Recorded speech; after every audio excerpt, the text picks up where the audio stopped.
தாராபுரத்தில் ஒன்றிய திமுக மற்றும் ஒன்றிய இளைஞர் அணி சார்பில் அமைக்கப்பட்ட இலவச நீர்மோர் பந்தலை தமிழ் வளர்ச்சி மற்றும் செய்தித்துறை அமைச்சர் மு. சாமிநாதன் மற்றும் மனிதவள மேலாண்மை துறை அமைச்சர் கயல்விழி செல்வராஜ் துவக்கி வைத்தனர்.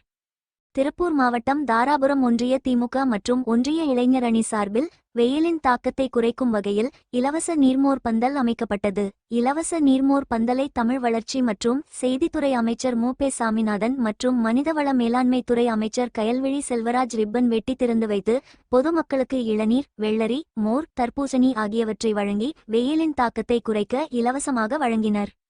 இந்நிகழ்ச்சியில் திருப்பூர் தெற்கு மாவட்ட செயலாளரும் திருப்பூர் மாநகராட்சி 4வது மண்டல குழு தலைவருமான இல. பத்மநாபன், மாவட்ட துணைச் செயலாளர் பிரபாவதி பெரியசாமி, தாராபுரம் சட்டமன்ற தொகுதி பொறுப்பாளர் கணேஷ், தாராபுரம் ஒன்றிய செயலாளர் எஸ்.வி. செந்தில்குமார், தலைமை செயற்குழு உறுப்பினர் தனசேகர், ஒன்றிய இளைஞர் அணி அமைப்பாளர் சன்பாலு உள்ளிட்ட கட்சி நிர்வாகிகள், பொதுமக்கள் திரளாக கலந்து கொண்டனர்.